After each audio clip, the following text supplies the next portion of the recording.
Chapter 3 pair of linear equation in two variable.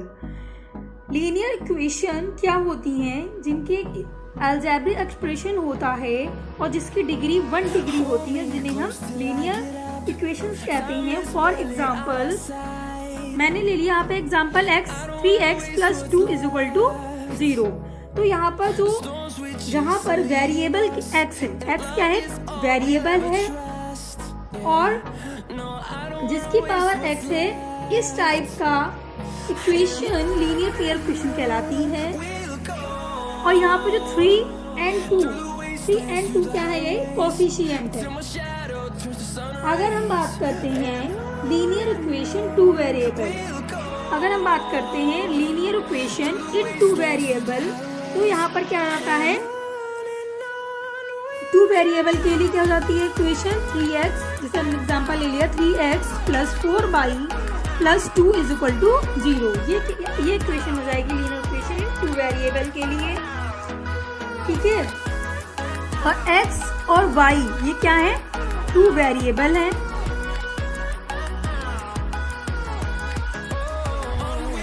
Okay, और 3 4 2 ये क्या है, कोफिशिएंट है। जनरल फॉर्म, इनकी फॉर्म क्या होती है, ax + bx + c = 0। Linear pair इन टू वेरिएबल की जनरल फॉर्मेशन क्या होती है, ax, जनरल फॉर्म क्या होती है, ax + 2 ax + bx + c = 0। abc क्या है, एक रियल, abc क्या, ये है रियल नंबर्स। और x y z सॉरी यहाँ पे y होगा, x y ये क्या है, यहाँ पे कोफिशिएंट वेरिएबल है। लीनियर इक्वेशन होने के लिए कंडीशन क्या होती है,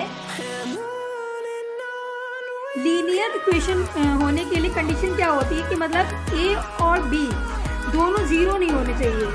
अगर मतलब a और b ये क्या 0 नहीं होने चाहिए, ठीक है। अगर ये 0 हो गए, 0 होंगे तो क्या होगा, ये कांस्टेंट टर्म आ जाएगा, और ये कांस्टेंट टर्म आने से क्या होगी, लीनियर इक्वेशन नहीं रहेगी। सो a = not 0 and b = not 0 होगा। अब हम बात करते हैं linear pair of linear equation in two variable के लिए, ठीक है। अब इसके लिए फॉर्मूला क्या होता है, a1x + b1y + c1 = 0 equation number 1, a2x + b2y + c2 = 0 question number 2। मतलब वहां पर क्या था, एक पेयर था, वहां पर पेयर नहीं था, तो इसीलिए वहां पे एक ही मतलब लीनियर इक्वेशन लेते थे। यहाँ पर पेयर में लेना है, इसीलिए 2 इक्वेशन ली जाती है, 2 लीनियर इक्वेशन ली जाएंगी, ठीक है। Are pair of linear equation in two variable. Condition for consistency, अगर point 1 if a1/a2 is not equal to b1/b2, point ये कह रहा है कि a1/a2 और b1/b2 एक दूसरे के इक्वल नहीं है, तो क्या होगा। हमने यहाँ पे एक फॉर एग्जांपल के लिए हमने 2 लीनियर इक्वेशंस ले ली। एक हमने इक्वेशन ले ली 2x + 3y + 4 = 0, दूसरी इक्वेशन ले ली 3x + 4y + 9 = 0। अब हम क्या करेंगे, a1/a2 लिखेंगे और b1/b2। हम a1/a2 लिखेंगे तो a1 यहाँ पे क्या है 2 और a2 क्या है यहाँ पे 3, तो 2/3। अब लिखेंगे इक्वल टू b1/b2, b क्या है यहाँ पे b1 3 और यहाँ पे b2 क्या है 4। तो क्या एक दूसरे के इक्वल है, कट भी नहीं है, तो दूसरे के इक्वल नहीं है। तो इस टाइप्स के क्या होते हैं, इनका ग्राफ कैसा बनता है, इस टाइप्स की लाइंस के लिए, इक्वेशन के लिए इनका ग्राफ कैसा बनता है, ये लाइन कैसे एक दूसरे से जाती है, एक दूसरे से कट होते हुए जाती हैं। जब a1/a2 is not equal to b1/b2, तो इनके जो ग्राफ बनता है इन दोनों की लाइनों के बीच में कैसा बनता है, ये लाइन एक दूसरे को कट करती हैं, एक पॉइंट पर कट करती हैं।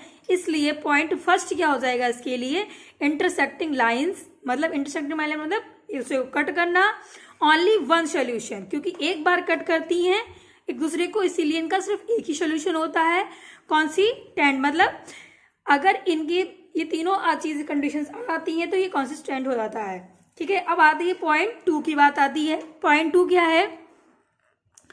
If A1 upon A2 is equal to B1 upon B2 is equal to C1 upon C2।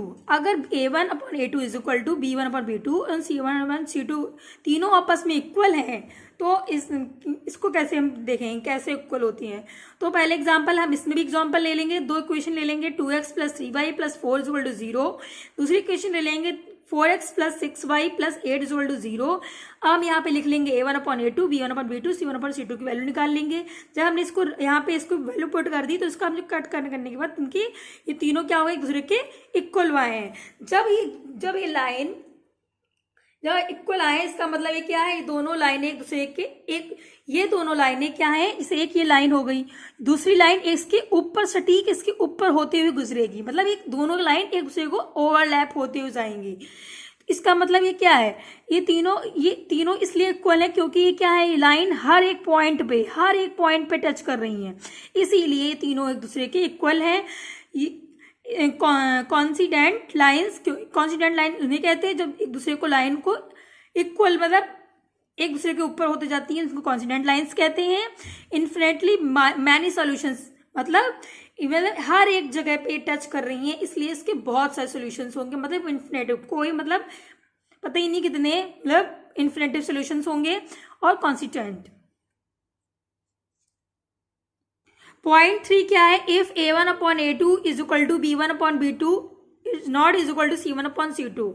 Point मतलब कहने का मतलब क्या है? A1 अपॉन A2 तो इक्वल होगा B1 अपॉन D को, बट ये दोनों C1 अपॉन C2 के इक्वल नहीं होंगे। इसे प्रूव करने के लिए हमने क्या किया? दो लीनियर इक्वेशन ले ली, 3x प्लस 2y माइनस का 4 इज इक्वल टू 0। दूसरी इक्वेशन हमने ले ली 6x plus 4y is equal to plus 9 is equal to 0। अब हम क्या करेंगे? A1 upon A2 plus is equal to B1 upon B2 C1 upon C2 की फॉर्म में लिख लेंगे।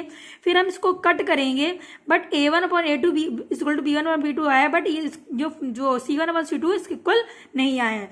इसका कहने का मतलब ये जो इनकी जो ग्राफ बनेगा इन दोनों लाइनों के बीच में, ये क्या होगा? ये लाइन मान लेंगे ये लाइन है, ये दूसरी लाइन है, ये लाइन एक दूसरे के पैरेलल होके हो जाएंगी। जब C1 अपॉन C2 इक्वल नहीं होती हैं तो इसका मतलब ये होता है ये दोनों लाइन एक दूसरे के कैसे जाएंगी? पैरेलल होके जाएंगी, एक दूसरे के पैरेलल हो जाएंगी। तो पॉइंट फर्स्ट क्या हो जाएगा इसके लिए? Parallel lines. और जब ये लाइन एक दूसरे को कट ही नहीं करेंगी, जब ये दोनों लाइन एक दूसरे को कट ही नहीं करेंगी तो इनका कोई सॉल्यूशन भी नहीं होंगे, तो नो सॉल्यूशन इन कॉन्सिस्टेंट। अब आती है बात formula for cross multiplication method. Cross multiplication method के लिए जो फॉर्मूला होता है वो इसमें हम बात करेंगे क्या क्या होता है। पहले अभी इसके बाद बात करेंगे, पहले हम इसको देखेंगे। ठीक है, यहाँ पर क्या है? हमने यहाँ पे लिख लिया x, यहाँ पर y, यहाँ पर हमने लिख लिया 1। ठीक है, इसके लिए हम पहले यहाँ पर हम लिख लेते हैं। हाँ, इसके लिए हमने ये ले ली, दो इक्वेशंस ले ली, इनके बीच में क्रॉस मल्टीप्लिकेशन जो मेथड लगता है वो हम लगाएंगे। तो हम क्या करेंगे? पहले हम यहाँ पर क्या लिख लेंगे? x। ठीक है, अब हम क्या करेंगे? x लिखने पहले हम x लिख लेंगे, y और 1। ओके, इसको लिखने के बाद हम क्या करेंगे? अब हम x वाले टर्म को ऐसे छुपा देंगे। x वाले हम टर्म को ऐसे छुपाएंगे तो अब क्या होगा? जो और जिसके वेरिएबल बचे हैं वो हम लिख लेंगे। यहाँ पे B1 है और C2 है। B1 सॉरी यहाँ पे B2 B1 B2, तो यहाँ पे हमने क्या लिख लिया? B1 B2 C1 C2, मतलब x वाले छुपा लेते हैं और जो बचे होते हैं उनके वेरिएबल्स लिख लेते हैं। अब y वाले लिखेंगे, y वाले को छुपा लेंगे तो इधर वाले पहले लिख लेंगे C1 C2 A1 A2, इसको पहले इसको बाद में। फिर अब हम क्या करेंगे? C1 वाले लिखेंगे, C1 वाले में हम A1 पहले A1 A2 लिखेंगे, फिर B1 B2 लिखेंगे। ओके, और C1 के लिए हम क्या लेंगे? कोई कांस्टेंट है इसलिए हम यहाँ पे इसके लिए हम 1 ले लेंगे। अब इसके करने के बाद हम क्या करेंगे? इसको हम क्रॉस मल्टीप्लाई कराएंगे, ऊपर का x लिख देंगे, अपॉन में इससे मल्टीप्लाई करेंगे। B1 C2 माइनस बीच में आएगा B2 C1 is equal to y C1 A2 minus C2 A1 is equal to 1 upon A1 B2 minus A2 B1। ठीक है, अब ये हमारा आ गया इस फॉर्म में। अगर हमें सटीक वैल्यू निकालनी है एक्स और वाई की वैल्यू, तो कैसे निकालेंगे? इसका मतलब ये क्या है कि ये एक तीनों के इक्वल हैं। अगर इस वैल्यू निकालने के लिए जैसे एक्स और वाई की, तो हम क्या करेंगे, ये तो कांस्टेंट टर्म है, तो हम इसके इक्वल रखेंगे, तो इसको इसके इक्वल रखेंगे, फिर इसके क्रॉस मल्टीप्लाई कराएंगे, तो यहाँ पे एक्स की वैल्यू हो जाएगी। जब हम इसको इसके इक्वल रखेंगे, फिर हम इसकी क्रॉस मल्टीप्लाई कराएंगे, तो इसकी